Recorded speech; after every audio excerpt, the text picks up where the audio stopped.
So good morning, everyone, and welcome to Political No Brainer, the podcast where we get past winner takes all politics and into real conversation. And today I am excited to be with Travis Misurell, the founder of Think, which is the Future is Now coalition. And this is a beautiful thing, Travis, that you're doing. So let me just preface right here the first thing. Think is building a level playing field for America's democracy. So every candidate gets a fair stage and citizens get more real choices, which we need, right? So in America, we're in a system of red or blue, right? Neither one is really representing the majority. Let's just be clear. They're both, I personally believe, granted this is me thinking out loud, they're both in collusion representing the very rich and the very powerful. And what we've just seen a great example of, and it's the elephant in the room for the moment, is the government shutdown for 45 days. We had Democrats standing on their high horse. We will not agree to anything until we get back the Obamacare, the ACA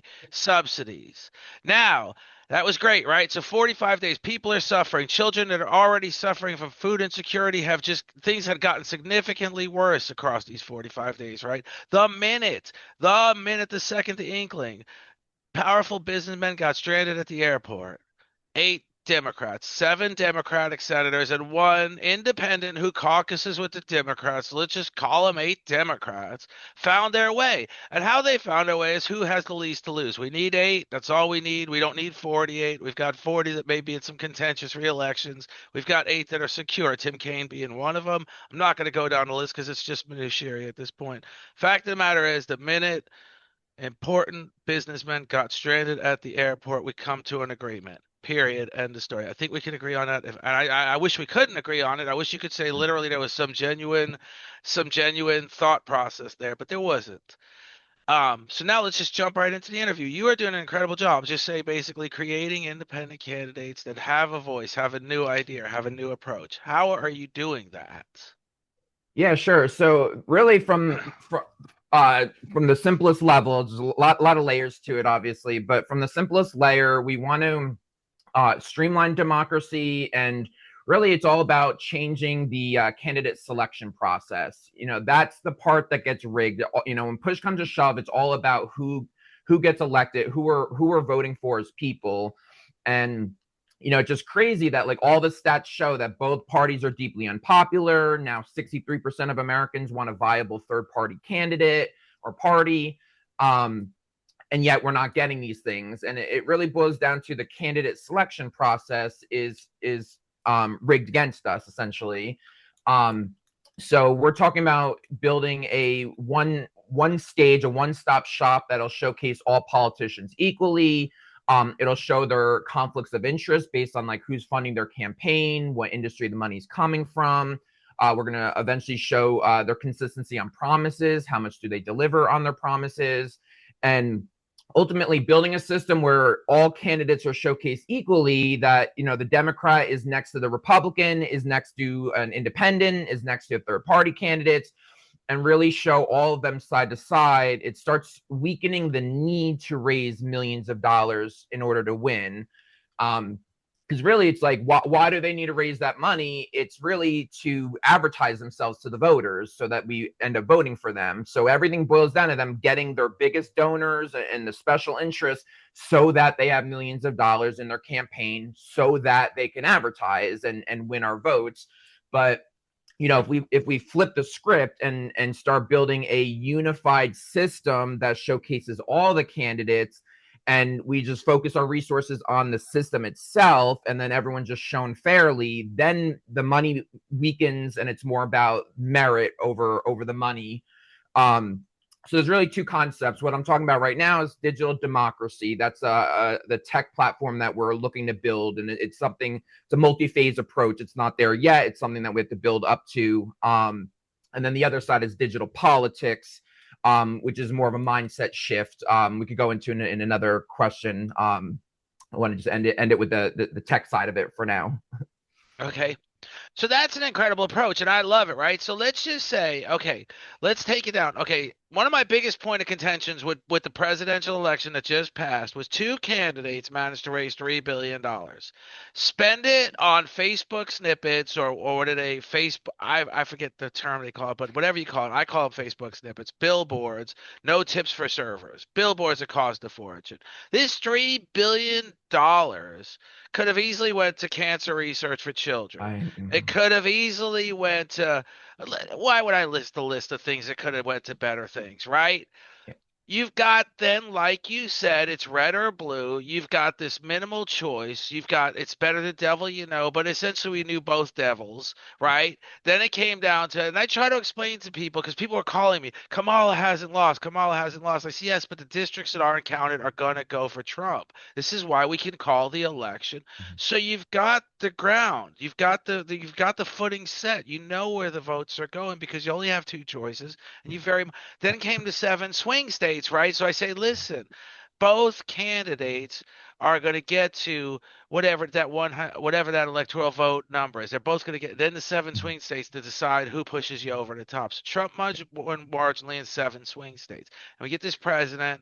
We knew Kamala Harris said, "I'm not going to do anything different than Biden." Trump said, "I'm yeah, going to be Trump." So then you got what do you got? You got basically you had a very ineffective president on the border, on other things. Some things went well for him, but really on some things, so Trump won, right? yeah, $3 billion squandered across the country, billions more. All you got's the same bullshit again. Again, for the next 4 years, you got the same nonsense. You've got gridlock. You've got party elites. Andrea Ocasio-Cortez is flying around in private jet planes, but she's pitching an oath of poverty. You've got Bernie Sanders talking about socialism. I don't think Americans want socialism. I think Americans really love the idea of being able to accomplish a lot. So how do we and then but now you've got this platform and you've got a lot of work to do. So just yeah, say this platform becomes so just say I'm still the podcaster, but I become the candidate and I want to be on your platform. And I want to say, hey, this is what I believe. Take it or leave it. This is what I believe. I don't need to buy a billboard to tell you what I believe. How that's the platform, right? yeah. Even better, like no, whether a candidate wants to or not, we're going to showcase all of them. Because one of the good news, one of the good things about money in politics is that it's still publicly known.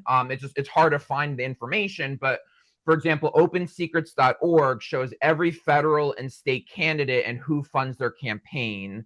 Um, Not super user friendly, but that's just one example of like we're going to funnel some of that data into the system, funnel other resources that other researchers have been doing to build one user-friendly system. So imagine no matter what, you could put your zip code in, show all candidates equally, but then there'll be another layer where if you're actually a candidate signing in, then you could do virtual town halls, you could do a Q&A, you could have people submitting questions directly to you. So it's really a win-win because both the candidate, like the citizens, they get to see all their choices. We're going to get into showing the electability of their choices. We could get into that later in this episode. But for the candidate as well, it makes it easier. It's less worrying about going door to door and dialing for dollars is where they spend most of their time. So it gives options, but it also showcases all of them regardless, and then also motivates. We're envisioning the grassroots candidates will join first, the ones that are not raising all that big money. They're gonna want to really endorse this platform and a new way to showcase the candidates.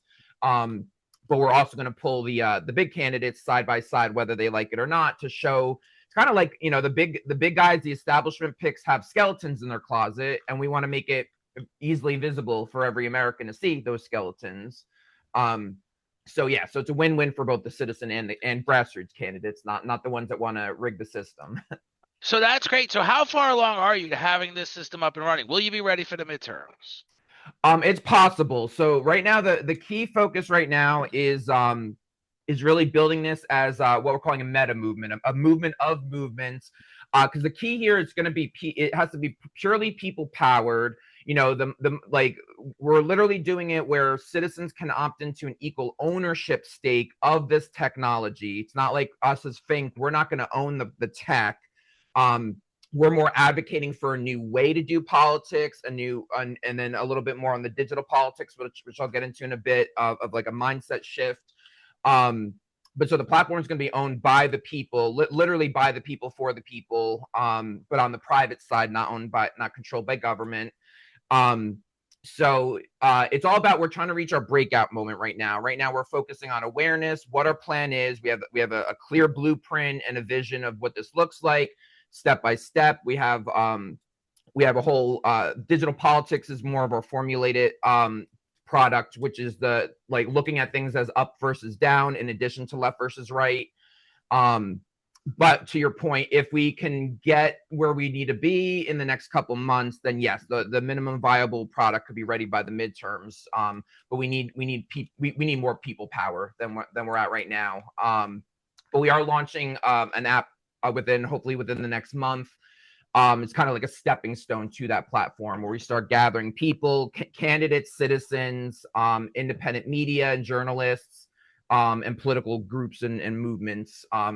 Start coordinating with in scale. We've been dabbling with a lot of different groups, and now we're going to coordinate on scale, and really move that needle forward towards our goal. So let me say this. I really want to be a part of this. Candidates, if they want to join my podcast, just put it out there on the app, put it out there on whatever literature you have. All right, and let's get into the digital politics. Get right into it. Jump into it. Because this is important. So let's just say that digital politics really are a way for a candidate to really say what he's all about, rather than the snippets that we're seeing. So no taxes on tips. Let's get away from that. Let's really talk. How are you going to do it? Because I'm going to tell you the no taxes on tips was a big flop. Basically you get this big giant another standardized deduction, and most servers don't ever meet the first standardized deduction. So you got these excited servers. I'm going to keep all my money. You're not going to keep a dime more, but that's okay because you were duped. But now we're getting into a digital platform. We're getting into a system where we say, this is what we're going to do. This is how it's going to work. So get into it. Tell me how it goes. Yeah, so now's a good time to talk about the other side of it, digital politics. So digital democracy is the tech, it's the platform, it's how we could do this differently, utilizing both social media and this digital platform. Digital politics is actually a little bit of a mindset shift on how to look at politics differently. Like right now, it's very top down. Both parties, before even the primary, they already know which candidate they want for the most part. Either one, maybe they have 2 or 3 candidates, but they know who they want. They definitely know who they don't want. And then before voters even know what their selection is, the establishment knows who they're going to force through the system. And so the establishment media is going to be biased and push that person forward. They're going to give money where they can as a party to that candidate. And it's kind of like both a self-fulfilling prophecy and a manipulation to get us to vote for that candidate, saying, oh, they're the most electable. Anyone else is gonna basically help the other people win, and you have to vote for this person. So the current system, it's really controlled by the party leaders, the DNC, the RNC. They choose. So there's basically an establishment Republican pick and then a Democrat establishment pick, and then we get to pick between the two. So with digital politics, it's really flipping that around. If we almost start trying to push that noise aside, it's drama. It's, they say they have policies, but then when legislation hits, it's all watered down, and it still boils down to appeasing their big donors. And it's, it's all around not the right candidates for the people. So we want to really flip it that, like, starting in the primary, really want to involve the citizens. So not by the midterm, but hopefully by the general election, we're going to do what's called the people's primary.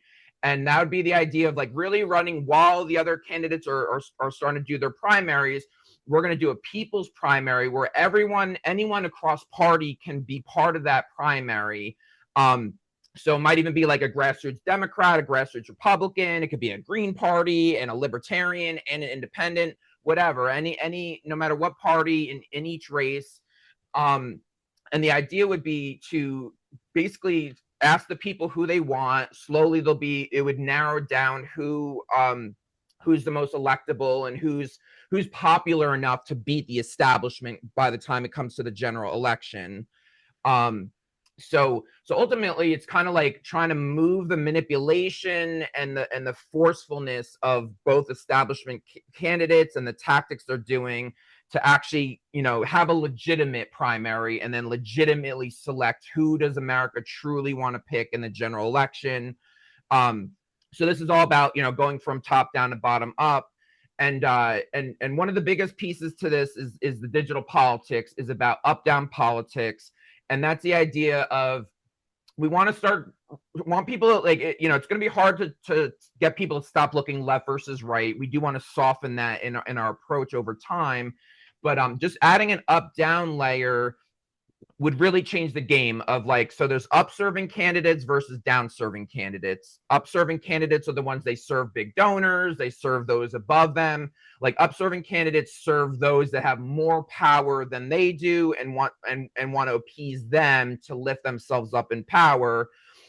Versus down-serving candidates are the grassroots candidates, the candidates that legitimately want to serve their people, they want to serve the voters, the majority of their district. And those are the candidates that we really want people to really focus on. So what we say is, like, if you're going to still vote left, vote left. If you're going to vote right, vote right. We're not directly here to change that, but we want you to vote for down-serving candidates, those that are not beholden to the big donors, not beholden to special interests, the ones that truly want your interests in mind, and they're not afraid to, go against the big pharma, big oil, big data, actually will fight for you. And that's the new assessment that we want citizens to start gauging. And then also, so that's the mindset shift, and then plugging it in with DD, digital democracy, would start providing tools to help you assess that by seeing their funding sources and legitimacy on promises, stuff like that.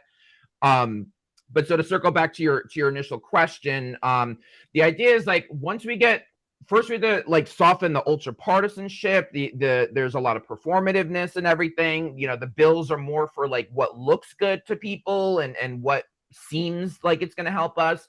But the truth is, a lot of people agree, since the 2008 recession, Great Recession, the economy hasn't gotten back to the way it was before. People are struggling, regardless if Democrats are in office or Republicans in our office. Things are getting worse. People don't feel represented. The economy gets worse.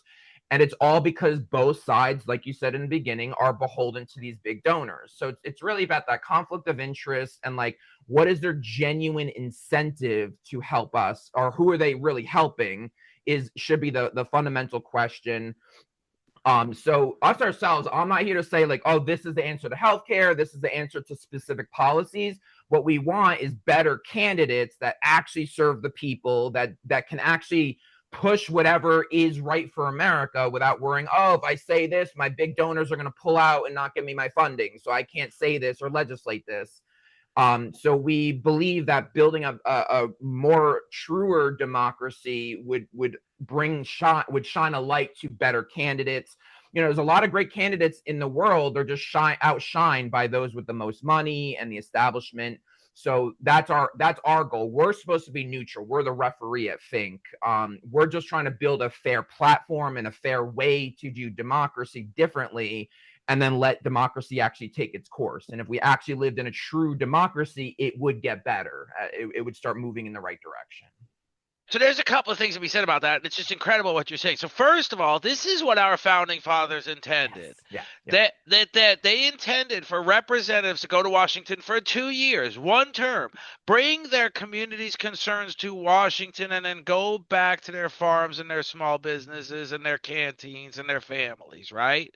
We don't have that anymore. So now just keep in mind, and I'm not just trying to prop you up because you're on my podcast, this could be bigger than Facebook, because the amount of interest we're seeing in politics today. So however much you love or despise Donald Trump, he has brought a sense of mission to a lot of people. A lot of people that were just like, I don't even vote. What's my vote count for? Now suddenly they not only vote, it's at the tip of their tongue 24/7.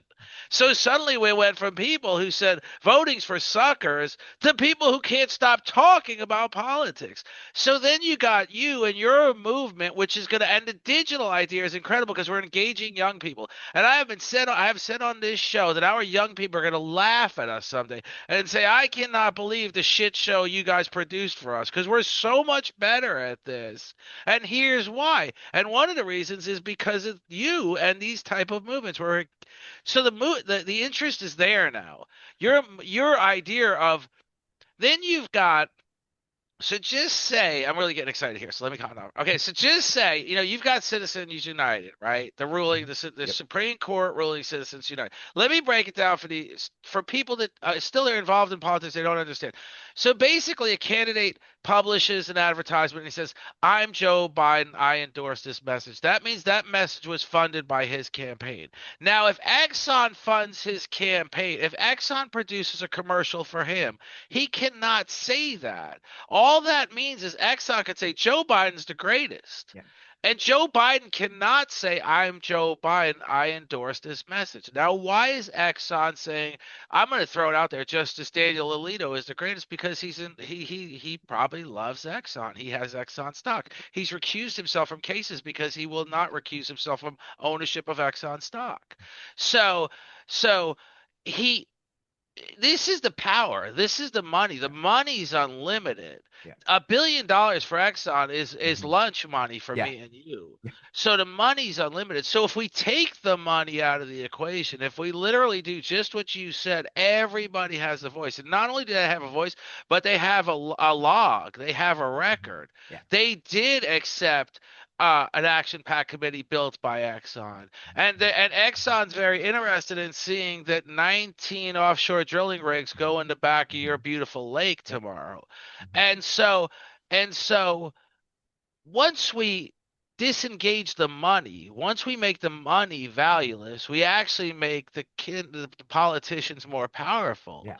Then because so you literally right now have a system in the House of Representatives. Representatives have to leave the Capitol building, go across the street to a building that's rented because you can't raise money on federal property, and they work the phones. So they say, $2,000 for an EpiPen, I'm in. Yep. Okay, my check for 100 grand's on the way. Yep. So we're going to change. You could change that, right? Yeah. And it's the time to do it, right? Because like I said, people that used to say, when I was a kid, people used to say voting is for suckers. Now you can't, young people, my own children are talking about politics. So I've given Donald Trump that credit. I've also given him the credit for having a pretty good track record on keeping some of the crappiest promises any politician's ever made, but he's kept his promises, right? Yeah. So I've always said, Ronald Reagan said he's going to close the Department of Education. It grew in size and scope under his 8-year watch. Donald Trump said he's going to close it. He closed it, right? So now, even though I don't want to continue on this course of the giant wrecking ball that Donald Trump is sort of engaged in, I want to see what you're doing take great shape. Yeah. And I think it will. So let's get more into everything. I want to talk about everything. So let's talk about what slipped from representation to control. How voters lost choices, visibility. So let's talk about that. Yeah, so you touched on some of it. Yeah, so Citizens United, basically a corporation could give endless money towards a campaign. They technically can't coordinate with the person directly, but you know what happens behind closed doors. A corporation is not going to give $100,000 check for the goodness of their heart because they think it's a better person. No, they have a return on that investment. They know they're getting a return. Huge, yeah. I even saw one stat said for every dollar a lobbyist spends, they get $760 back in a return in what the legislation would give them. So I've never heard that figure, but I would have guessed somewhere there or a lot higher. Yeah. I guess there's a lot of ways to calculate it. But yeah, so to your point, and what's so unique about what we're doing, so there's been, obviously there's been a lot of reform organizations that are trying to legislate out money in politics. They want to overturn money, and they want to end Citizens United and those kinds of things. And that's definitely our end goal, but we know it's a pipe dream. That you're not going to get a wolf to put a lock on their own cage, and it's been every time it goes up to legislation, it's not going to get anywhere near the votes it's going to need to. So the key thing that makes us so different in our approach that we're doing is knowing that we can't change the legislation anytime soon, but we could change how we do politics. Let's see it how we run campaigns differently. Let's do it easier, cheaper, more efficiently than the way we've been doing it. And then it's just like a win-win-win that, so this platform, yeah, still out there, they could spend money on billboards and commercials and whatever money they want to waste, but inside digital democracy, you cannot buy a louder voice. Everyone will have an equal stage.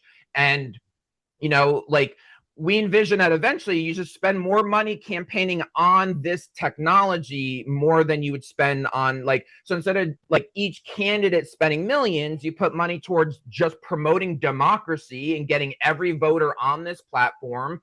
And then they're going to make the best choice for themselves, and the tools will keep evolving. This is going to endlessly evolve forever after this. And and some of it is not even going to just be like us building it as Think. We're more like the facilitators of this technology, because there's also, there's different technologies that already exist. The tech is already there, and it's really just about like stapling it all together in one place and then selling it to America is the biggest challenge. And that's what our job is at Think.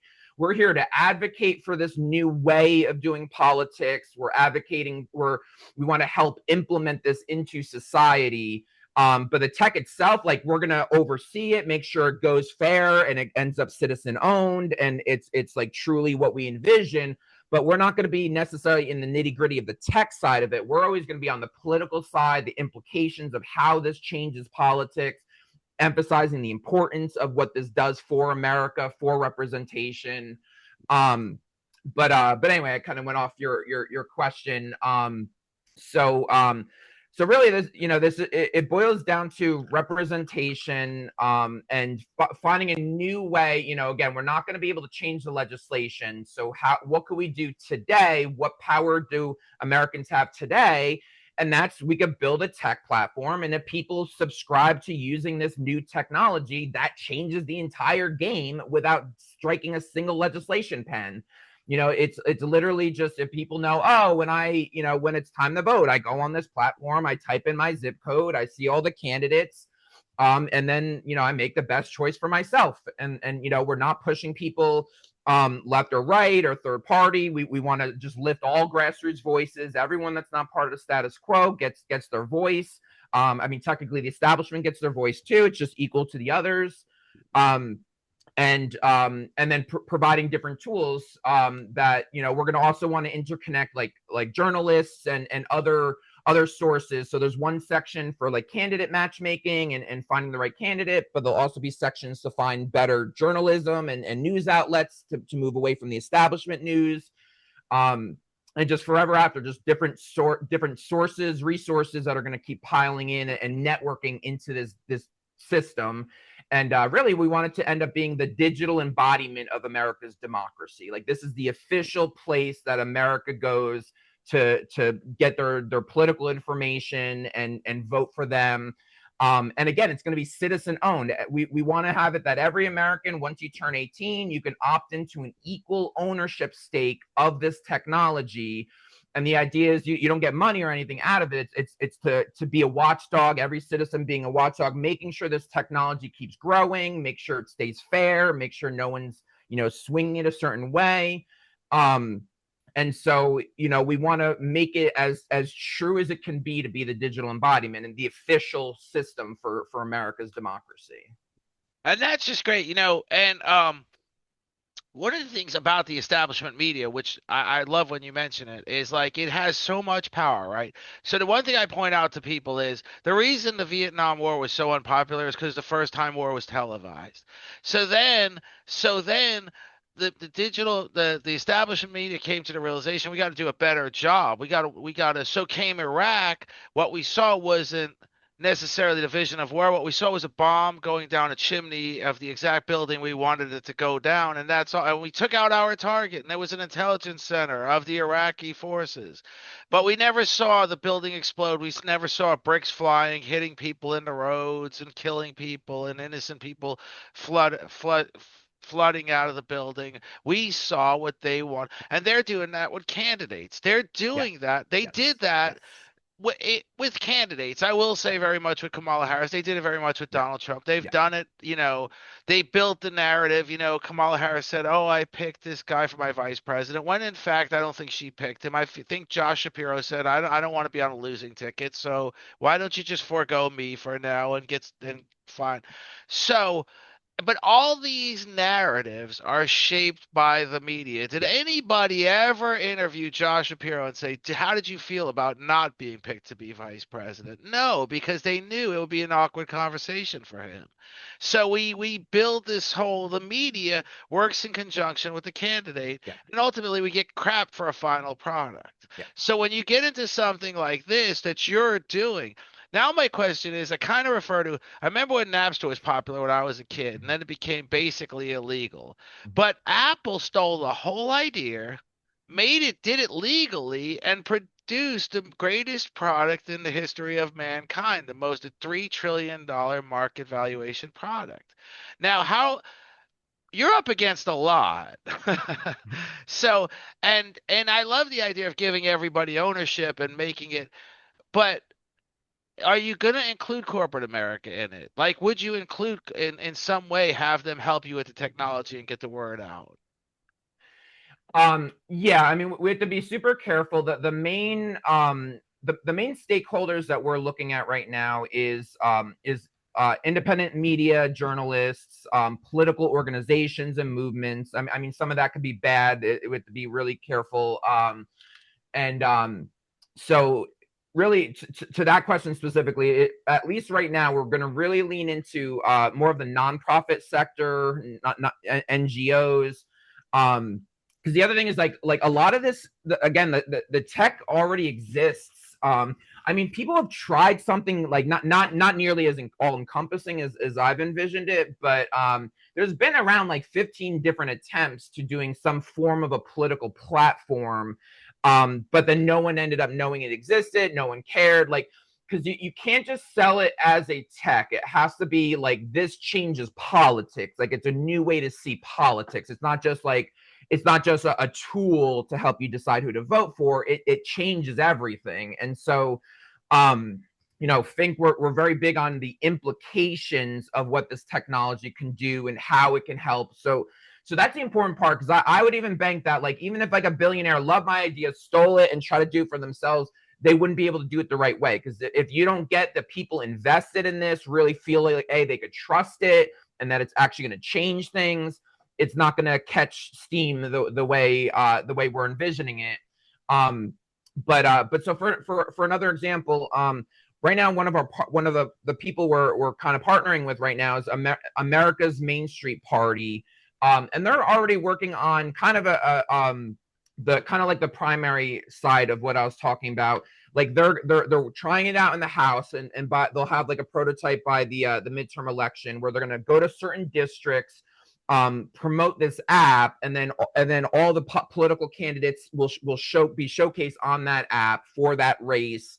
And they're gonna have like a multiple contests to narrow down the person, and then whoever wins it, the winner of it becomes the person in the Main Street Party to run in the general election. So they're already building that tech. There's others that we're talking to and that have these kinds of technologies.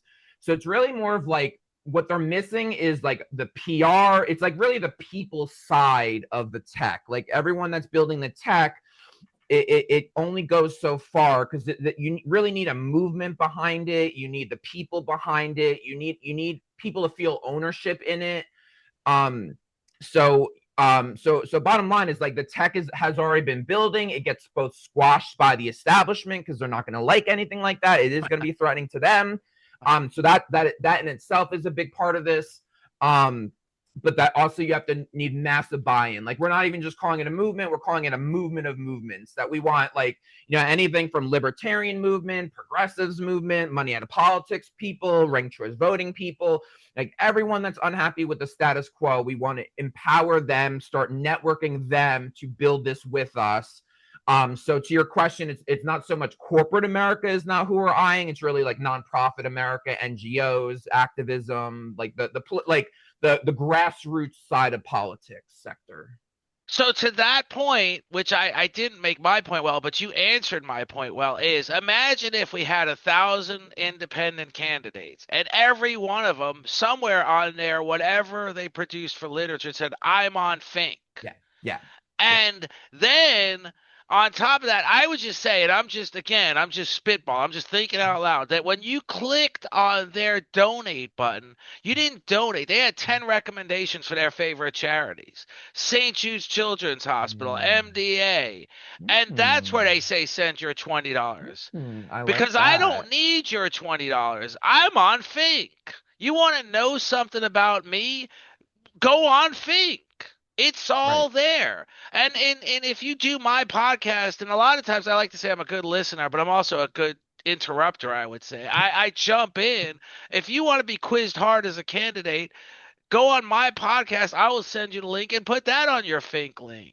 On Mhm. top of the Mhm. fact that you've listed what you want to do. Like I've always said as a candidate, the one thing I want to do is either improve our K through 12 education system or add to it. So there's no adding to it, Mhm. right? I've gotten that the curriculum is the curriculum. The teachers union is the most powerful union in the world. It's not going to really change much, right? So I said let's do an online life skills course and make it incentive based. Learn how to financial plan and get a $50 gift card from Amazon. If I were on Fink, that would be my agenda, improving our K through 12 education system to the point where you literally leave high school with a skill, that a life skill that you can actually succeed. Warren Buffett says the reason the growing chasm between rich and poor is so big now is because life's more complicated. Everybody was a farmer 300 years ago. Everybody had the same skills. You grew corn, I grew potatoes, but basically we're growing products. But now, in order to succeed, you've got to be a big time investor, and investing is complicated, right? Yeah. So Yeah. learn investing on your own time rather than playing video games. You still got to do the same K through 12 system that everybody Mhm. does, Mhm. but do it on your own time. So that would be my candidate. That I've also said I think kids should have the option of not necessarily a college loan, but maybe a small business loan. If Mhm. Adam Mhm. wanted to start Fink and not go to Yeah. college, give him, Yes. because Yes. Robert Reich talks bad about Jeff Bezos. He says his mom lent him $250,000 to start his business. And it's like, it was like Austin Powers when you say that's not a lot of money anymore. It's like everybody should have a Yeah. $250,000 Yeah. seed. And Yeah. then start your businesses and say, yeah, but Mhm. everybody will lose. But you know what? I remember when we had COVID and they were giving small businesses 150 grand just to say, hey, put people back Mhm. on their hourly payroll. And, so the government has Yeah. squandered plenty Yeah. of money on Yeah. programs like that. So give Yeah. kids the chance to start their own business. Yeah. But I love the idea of candidates saying, I'm on Fink. Go to Yeah. a town hall and say, let quiz me all you want, and then compare what I Mhm. told you here to what I Mhm. said on Fink. Yeah. You know, Yeah. and then see if I'm still your guy, or see if I Yeah. tried to finagle my way around Yeah. this person to person meeting, but really what's published is something else. Yeah. Well, I love what you just said. I'll be honest. I hadn't thought of that. Where you're saying like don't donate to me, the candidate, donate to my causes. I love that. Really for multiple reasons. One, like that just makes sense because it's diverting, like taking the money away from. It's just such a waste spending it on these campaigns, like you said.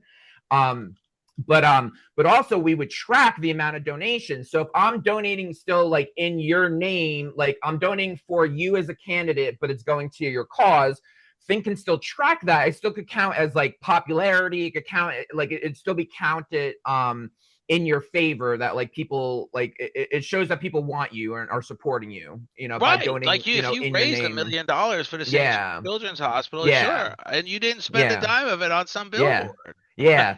Yeah. So it kills multiple birds with one stone because it's just another way that we can track the viability, electability of these candidates, show how popular they are. We're gonna have basics like citizens thumb up, thumb down. We'll have a grading system and stuff that'll be incorporated over time. But even just what you said, it'll be its own gauge. Um, but also the other thing I want to say is like, see, this is a perfect example. So we literally want to build this with America. Like you just literally added a new feature that we will, I bet you will end up implementing this because you came up with this idea. So the idea is like our this current phase, like once we launch this app coming up, we're really going to start, like I said, scaling up, getting people people get memberships and be part of this meta movement. But we're also going to be taking feedback. There'll be focus groups, polling. Like, we literally want to build this with America. Like, if anyone has good ideas, oh, what if we did this? What if we did that? We'll bank it and we'll put it in as in a list of priorities. And so the idea is making people really feel like they're going to have a genuine ownership in this, both a legal ownership one day, as well as like they have a voice. They're going to both shape the system itself as well as the candidates and how politics is run inside of it. So like what your idea is just one of those pieces that's beautiful, because yeah. I want you to boom. I always say I want candidates to I want good candidates to prosper and get elected. I want your organization to boom. I'm fine with my share of the bounty. I'm not looking for more. I'm 60 years old. I'm probably not going to get much further. I mean, Warren Buffett's son once wrote a book, and I'm judging a book by its cover, 40 chances to feed a hungry world. Well, so basically farmers have 40 seasons to have good production, right? So we all have basically 40 good work seasons. So at 60, I got about another 10 left. So I'm good with, I want this world to change and be a part of it. And I see it changing in the next 10 years. I see a lot of good coming from all the horrible today. And one of the big good is Fink. This idea you're having is huge. And I want this to prosper big and if kids say I'm on Fink, like, oh yeah, I believe in this guy. Well, why do you believe in this guy? Well, go on Fink and read about him. And kids will say Fink. It's kind of a cool word. It was kind of like FUBU, the closing line, for us, by us. I always liked that. I always like that. I like acronyms. I like cool acronyms, and this is great. Kids will connect with this, and this is who we want to engage now more than you try to engage a Trump supporter, and you think you're going to sway his mind one bit. You're not going to. Right. You try to tell me Trump's got it all together. I do see both sides, but I'm going to tell you he don't have it all together. I mean, pause right there. I do see both sides. But engaging young people and getting them to understand this is how you should be looking at candidates, not red or blue. Obama started that with Hillary. He went on a stage and said, vote down the line. Okay, so we're not only going to vote for Hillary, we're going to vote for all her cronies, and what are we going to get? Nothing in return. Right. So that was the movement, and we want to get away from that movement. We want to get young people engaged in actual results and result-driven candidates. Because we don't have a single result-driven candidate in politics today. We saw it in this mess, the longest shutdown ever. Children starving. But the only thing that moved the leaders, the elected leaders, was when businessmen got stranded at the airport. Then somehow they found a path they gave the president the CR he asked for 45 days ago. They said, let's set aside our differences on the Affordable Care Act. Because you cared about SNAP. You didn't. Right. No, you cared about the business guy on his phone calling you and saying, I'm stuck. It's going to affect their donors. It's their donations. It's all about their donations. Plus, you never know what the theme parks are saying. How are our travelers going to get here? I mean, so let's get right back to it. Emerging solutions worth watching. Neutral framing. Now I like that term. Neutral framing. Main Street Party, Forward Party, Good Party, Independence, Fusion, Coalition. Politicians working together. Winner takes all politics is out the window now. Let's work together on real solutions. Let's work together on infrastructure. Let's talk about infrastructure for real. Donald Trump literally was doing commercials showing Qatar's airports with giant glass ceilings. Well, here's the thing, Donald Trump. We built our airport 70 years ago. Giant glass ceilings technology wasn't even there. And we can't start cutting roofs off of airports and putting glass ceilings on them, right? So let's get to reality. What can we do in infrastructure? And the president Biden had to build back better. It was a good infrastructure bill. It was a good start. Then infrastructure went out the window. Let's talk about infrastructure. Let's talk about education. Let's talk about healthcare. Politicians that do all that. And if you're on Fink, tell us how you're going to be a part of that. But tell me what you think. So with those names that you just mentioned, so each of those organizations, they're they're trying to use the party structure differently. So with Main Street Party, again, their goal is they're going to go to a district. It does not matter. They're completely neutral as well in their partisan divide. They just want to go to a district, say, hey, whoever wants to run as a candidate, you have to get at least 100 signatures, but then you're in the contest, and then run the contest, narrow it down over time to one good candidate, and then they'll get the full funding and backing of the party to run in the general election after America chooses the candidate. So that's a new way. It's a very new way to do it bottom up through a party system. Even Forward Party, they're unique where it's still a little more traditional than that, but they from what I understand, they run a candidate. Like the policy of a specific candidate can be between left and right depending on their district, so it's a little bit more representative than the extremes and all that. So if it's a moderate district, there'll be moderates. If it's more centrist Democrat, that's the policies they would have. So that it's a newer way to use the system.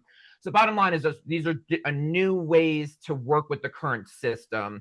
Because again, like I get frustrated. We've been talking to a lot of reform organizations, but they have such lofty goals. And what I'm talking about, digital democracy, huge goal. But to me, it's an easier goal to achieve than saying, oh, let's get enough public pressure to get money out of politics, or let's get public pressure to get ranked choice voting legalized. And none of that's going to happen today. The system will not allow such a thing. There's millions of people pushing ranked choice voting, and we absolutely support those kinds of efforts. But let's be real. There's been more legislation banning the ability to pass ranked choice voting than actually passing ranked choice voting. So point being is you have to the way to win this game is to change, know that this is the legal stuff you're stuck with. Don't try to change that. It's it's chicken or the egg. We have to get better candidates elected first, then they could change the legislation. But we have to be able to change things by mindset shifts, framing things differently. If to you now election is not oh, well, I'm going to just vote D down the line or R down the line. Instead, it's no, I'm going to sign on to digital democracy. I'm going to show where I stand on policies. And then it's going to say, hey, this candidate's an 80% match. That candidate's a 60% match. And then you can look at it and look and do your own research, as much research as you want. So that's a mindset shift. We're not looking at any legislation changing anytime soon. We're going to weaken the influence of money in politics, not by legislative change, but by switching people's focus, and how they're choosing these candidates is how it gets changed. So my point with that, with those examples, is just that there's these budding new ways to do things outside the box, not necessarily changing legislation, but changing the processes within the current way, using the legislation in a new way. And so that's also what we're trying to uplift. We want to lift efforts like that. We want to interconnect these types of efforts. So like you were saying, having these people outside the box talking about how do we solve these problems, and they don't have big donors and special interests to answer to. All they have are the people to answer to. And so those are the kind of groups that we want to uplift. We want to interconnect them in this system and integrate them into this platform. And there's a lot at stake there. Yeah. It's incredible. You literally put this in place. You guys put this in place. And granted, I asked you, will you be ready by the midterms? You were hoping maybe the general elections too is a good, even if it takes you 10 years, you're a young guy. I'm not. But even if it takes you 10 years, right? If you put this in place, imagine what's at stake. So again, I like to say, I do this thing in Hollywood. They call it 6 degrees to Kevin Bacon. I call it I call world finance 6 degrees to Warren Buffett. So he literally, one time at one of his shareholder meetings, they call it the capitalist Woodstock. Every year in Omaha, he has a shareholder meeting. He was at the dais, and he was saying proudly, we as a company paid $5 billion. We wrote the government, the Treasury, a check for $5 billion. And if only 800 other companies did that, no one else would have to pay taxes, right? So you say, well, 800 companies.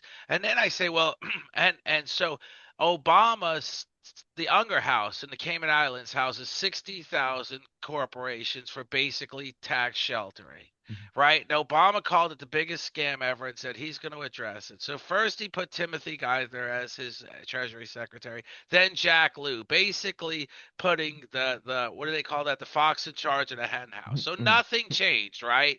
No, none of this Unger House. It didn't even shrink to down to 58,000 companies. It probably grew in size and scope, right? So now you got candidates that say, I have no connections to a company that could pay $5 billion. I will see to it that 800 companies pay $5 billion.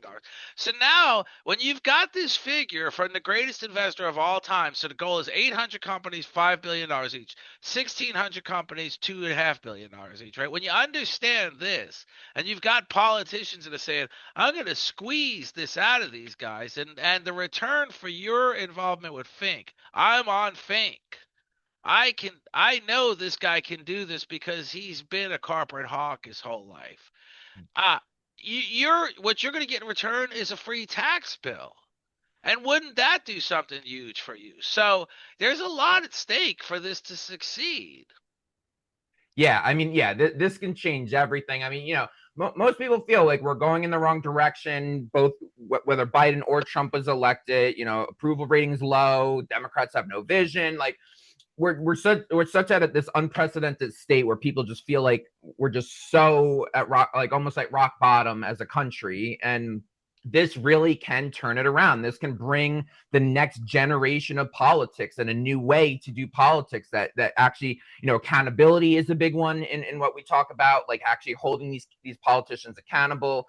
But yeah, I mean, everything's at stake. I even believe that if we can prove that this promotes a better democracy for America, that other first world democracies would eventually take on the same kind of system. And we really believe that fundamentally, if we lived in a true democracy, that it would just accelerate progress so much deeper.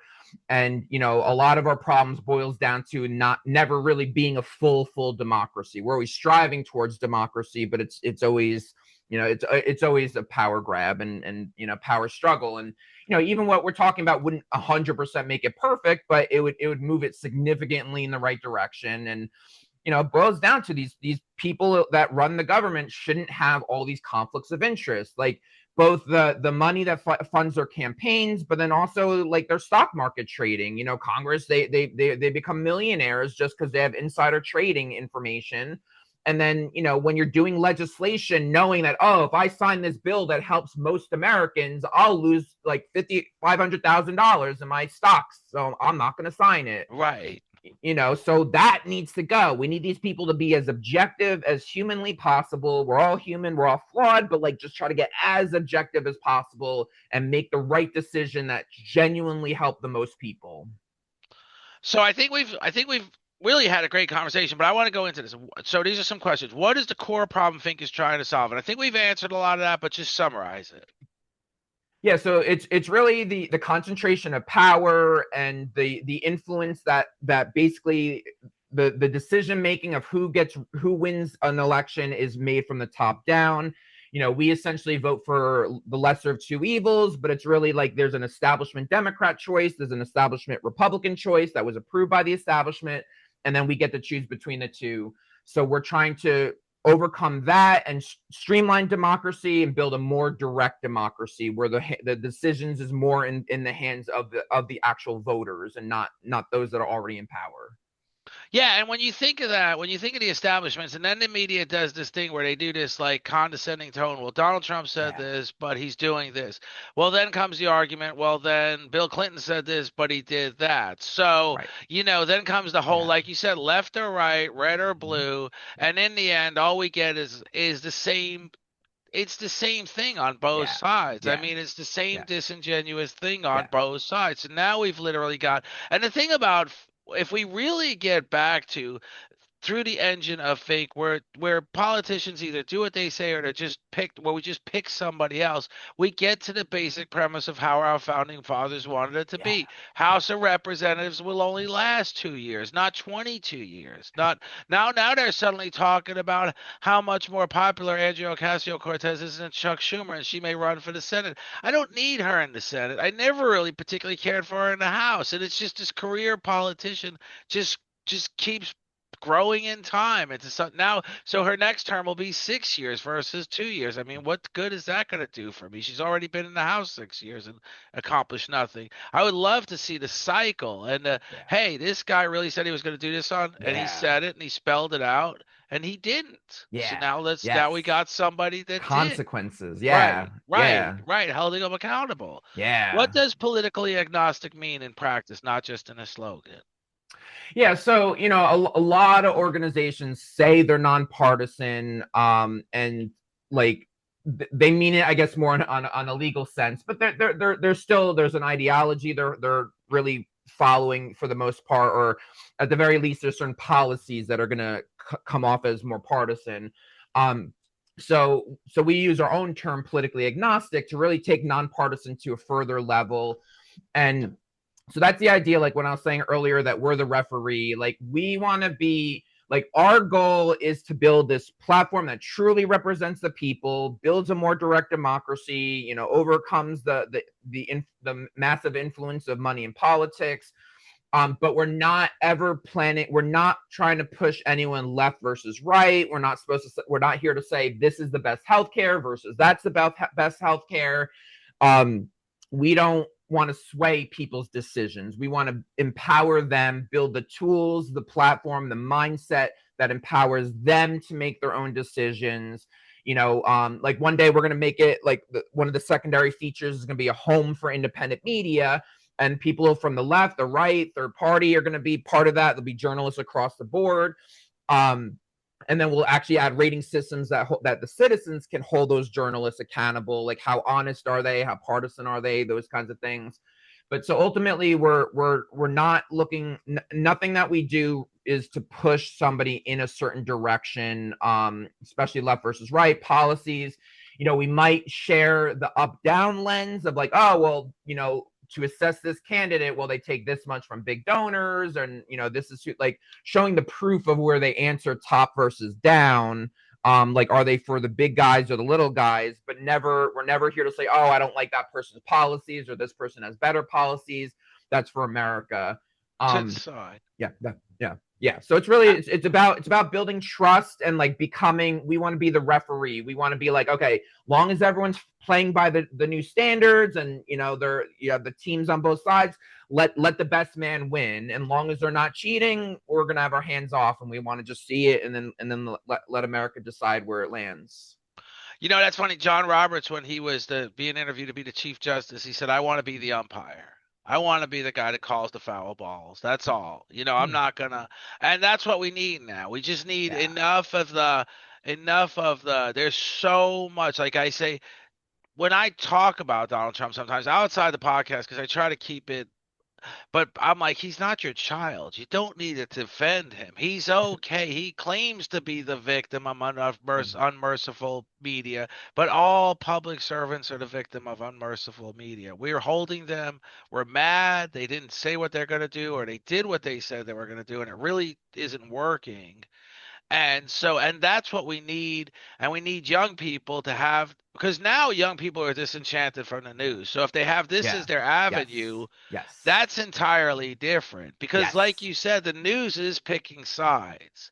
So Republicans can call our news, not necessarily our news. They can call NBC or fake news, and NBC can talk about all the contradictions that Fox News is doing. Doesn't really matter anymore. It's kind of like they just need to be set aside and go down more of this down that rabbit hole needs to be closed, and we need to go down more of this. Yeah, exactly. I mean, that's also the good and bad of what's happening now is like younger people, when they do look at the news, it's through social media, and like some good, they find independent journalists and podcasters and stuff like that, and then some bad because then there's misinformation and stuff, and there's no kind of regulation at this stage. But so what we're talking about with DD is having journalists in one place, not demonetizing them, giving them their own empowerment to run their shows, but also allowing citizens to hold them accountable as well. And independent journalists, it's easier to hold them accountable than like, Fox and the establishment, CNN, all those guys. And then this says, what's the most effective way for citizens to replace big money megaphones with networked amplification? This is one of the most Yeah. effective ways. This is absolutely one of the most effective ways. And like you said, when you're talking about the lens of a young person, it's through Yeah. podcast and it's through Yeah. digital, Yeah. Yeah. and it's all changed now. It's Yeah. all Yeah. changed now. So you're Yeah. really on the right track there. It's funny you were saying about um how this could go around the world. I remember watching the Facebook movie, and they were talking about how he's trying to pay these initial partners. He's trying to pay them off with 60 million, and they're like, that's huge. And he's like, yeah, but he's got 500 million subscribers in Tanzania. I mean, this thing's even bigger. Mhm. That's how Mhm. Facebook took off. Yeah. Yeah. So the opportunity's there, and the fact that you're the right guy for the job is there because you and I'm looking forward to being hearing more from you, talking more about this and seeing how it's going, because I really think this is something we need. We Yeah. need more information and less disinformation. And this Yeah. is the way to Yeah. do it. And what and we need better candidates. We really do. We're at a Yes. point where the candidates Yes. are awful. Oh, People are horrible. people keep saying,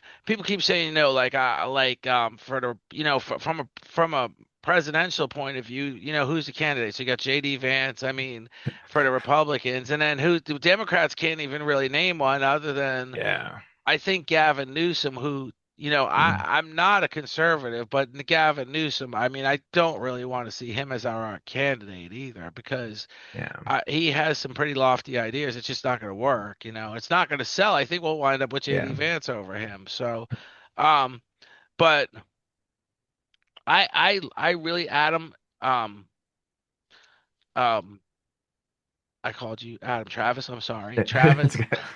I'm going. I got a little. I'm really excited about this. What are the next steps? Like, how do we get on Fink? Website is futureis.org. Tell us all about that, because I want to be a part of Fink. Yeah, sure. So for everyone interested, yeah, definitely go to futureis.org. Our also on our social media, our handle is futureis.org, all one word.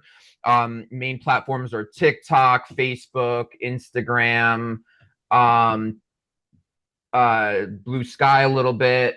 We have a bunch of them. You can see it on our website.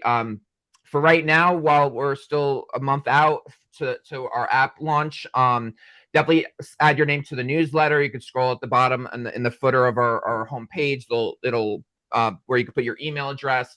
Because it's a multi-phase approach. So hopefully in about a month, the DP app will launch, and it's kind of like the bridge between now and DD, where people could put their name on there. There's ways to empower us, grow this movement, give your own feedback towards towards how this evolves.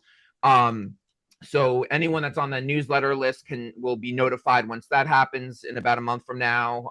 Otherwise, you could just keep checking out our website and our social media. And then Discord, we have a link on our site about Discord. That's our kind of our current our official personal forum for conversations. But yeah, so a lot of a lot of new milestones are hitting in about a month or so, and that's when people can really get involved, put their name on the list, get kind of like get on the list to becoming a future owner of the platform, as well as you can nominate different journalists, you can nominate candidates that people like, and we're going to start the gathering and the interconnecting and the coordinating pretty much in like a month from now. Really going to scale it up. So this is a huge undertaking you're taking. So one of the things I would suggest to anybody listening, and I'm going to start telling everybody on my past about this, is mention to friends and family about Fink. Let's get this rolling. Yeah. Let's get this going, because this is an enormous opportunity to really hear from the candidates. Like you said, you can nominate a candidate. So imagine what that means to the candidate. It could mean a lot more than a $20 donation. Mm-hmm. And I want to get away from that. I am like, yeah.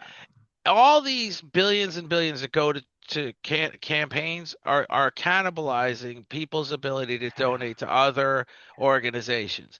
I've named a few of my favorites. It doesn't really matter. Everybody has their favorites. But Mhm. one thing that shouldn't, these guys are really good at getting your money. They say start with a Yeah. dollar, then they have your credit card information. They blast you with emails, and sooner or Yeah. later you're just click, and you send them another 20. I Mhm. really think we need to stop that altogether. Yeah. And this is an opportunity to do just that. So I'm going to tell all my people about Fink. I when I read this, I was like, wow, I'm so glad he brought, because I would have reached out to you. I didn't know enough about it to know that. Mhm. When you reached out to me, I'm like, yeah, I want Travis on the podcast. This is huge. This is what Yeah. I've been Yeah. talking about. You're Yeah. literally singing to the choir when you're talking to me. Yeah. This is what we need. We need to Yeah. get back to basics. What our founding fathers said. Yeah, the Senate's supposed to be there and deliberate forever. They have 6-year terms. We forget what they did 5 years ago. They get Mhm. reelected, but Right. that's not how the House was intended.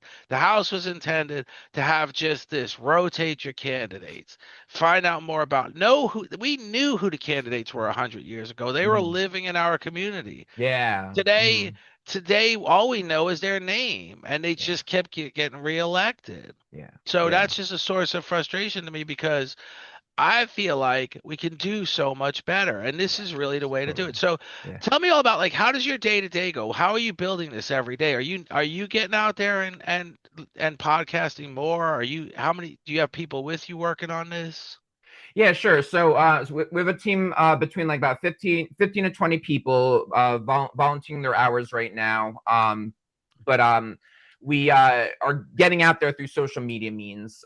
So I do my own live show twice a week, which we just started. We're still building our base there, but we spend a lot of time on social media content. So I do my podcast, and we're getting better at clipping it and using, like, 1 minute, 2 minute pieces of it. um a lot of different social media.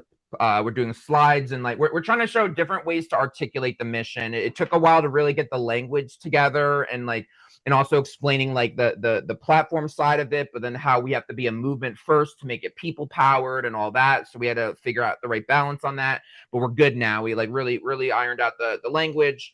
Um so really my day to day is managing our team, mostly marketing and outreach type efforts of the team, copywriters, a couple graphic designers, podcast guy just joined us that is going to help me on my own podcast and start growing that. So yeah, so right now we're getting on, like, especially this month, we're doubling down on being a guest on other shows, just getting the word out any way we can via social media. So podcasters, independent journalists, we're talking to reform organizations, trying to see if we could do like kind of collaborations over social media. So all by digital means, just spreading the awareness. And like I said, we're trying to reach what we're calling our breakout moment. That, as excited as you got, like, people can get really excited, especially now that we got the language more succinct, and like now this app launching. It's not the full digital democracy yet, but it's a starting point to really start empowering people and start making this happen.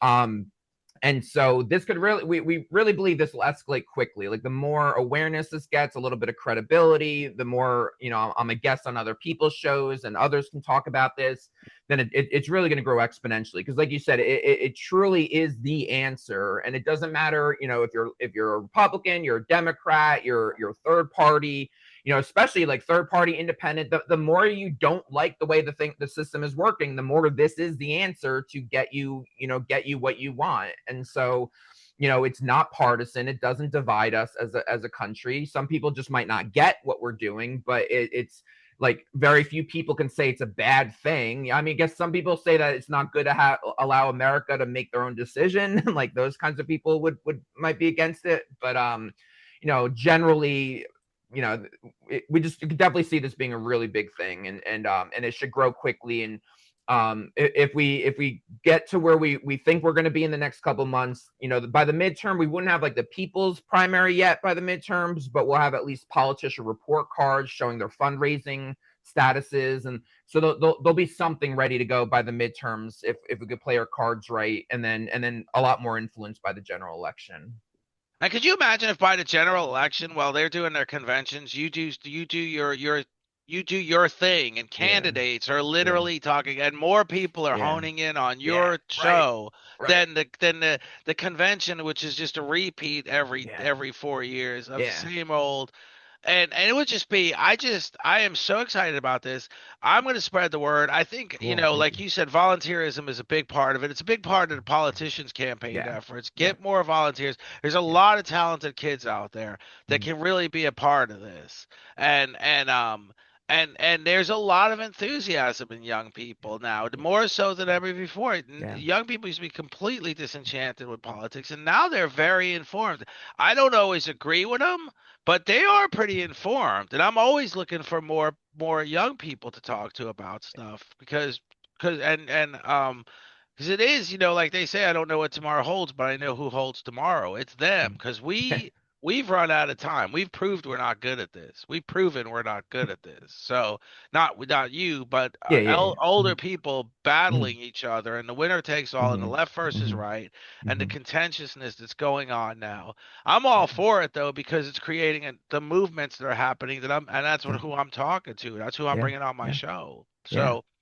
So Cool. this has been incredible. So Travis, I just again go over how I could go over it too. However we get to you, we want to know. Let us know how we get to you.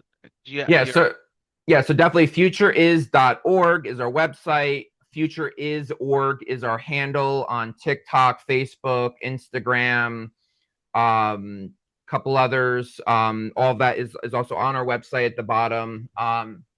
And again, sign up for our newsletter. It's at the bottom of our homepage, so that you could get alerted that when this app launches in the next month or so, we're really moving to the next level where everyone gets like a virtual membership card. It puts you on a list to have an ownership stake in the technology. It gives you a beeline to give feedback into this and start nominating journalists, candidates, and political organizations that you think are grassroots and should be interconnected into this.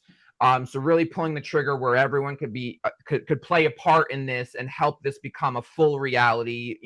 Some by the midterm and then fully by the general election. sounds great. Travis Misurell with Fink, um, and I just love what you're doing. So and I would like to say, and it's entirely up to you, but the Future Is Now Coalition. I'd like to do this again in a month from now and talk about where you're at. Like you said, because Okay. you may have the app launched, you may be closer to launching the app. I'd Yeah. like to do Yeah. this in a month from now. I'd like to do this again down the road, during closer to the Yeah. mid. I don't know what the schedule is, Okay. because I really want to have you back on the show. I don't. I want to have you back on the show. I don't want to lose contact with you. So, um, I'm really excited about this. I really appreciate what you're doing. This has been something I've been talking about without actually putting it together like you did. But I've been talking about something like this, where we get away from the money, we get away from the power, we get back to the basics, how our founding Yeah. fathers Yeah. intended it, because they Yeah. had some great ideas. Yeah. Yeah. And they were in a time where wealth wasn't everything. They were in a Mm-hmm. time, like we Mm-hmm. say, 300 years ago, where they were farmers and they were store owners, and they were uh and we need to get back to that. Yeah. Because so Cool. Travis, thank you so much. You're on Political No Brainer. Travis is with Fink, which is Future Is Now Coalition. You're the creator, right? Yep. Yep. Yep, you're the creator. So this is incredible. I got the creator right there on my podcast. So Yeah. thanks, Travis. I'll talk to you soon. Yeah, thanks for having me. I appreciate sharing the message, spreading the awareness on this. It's all about awareness right now, getting more people to know what we're doing, get them excited about it. So yeah, this was a really great conversation. This is Happy to be here. actually, and the other thing, we could talk about this off the podcast too. But sometimes I include other guests. So if you're willing to do that too, Mm, I'll mm, share that. I'll give you those options too, because I not only have a lot of interest in this. I know people that have joined my podcast would have a lot of interest in okay. this, and Oh, that's I what would it's love going to that. take. Yeah, Okay. is just Yeah. keep this going, to Yeah. keep it going. This is Sure. Yeah. great. Thank you, Travis. Thank you for your effort. Thank you for your sense of mission. Yeah. And just remember, just granted, it's me thinking out loud, because I don't know a lot. I don't, but there may be some challenges ahead, because Oh, I know. there are going to be people that feel threatened, but Oh yeah. Oh yeah. Yeah. No, disruptors I are know. threatening. Oh, I know. I mean that's really going to be our biggest battle. The tech, once we're at that certain stage, the tech almost works itself out. It's the power struggles and the dynamics of politics and stuff. That's what I'm expecting. That's where my Disruptors energy is going to definitely. go. Yeah. But again, you know, as Steve Jobs said, the people that are crazy enough to think they can change the world are the ones that do. So Yeah. Cool.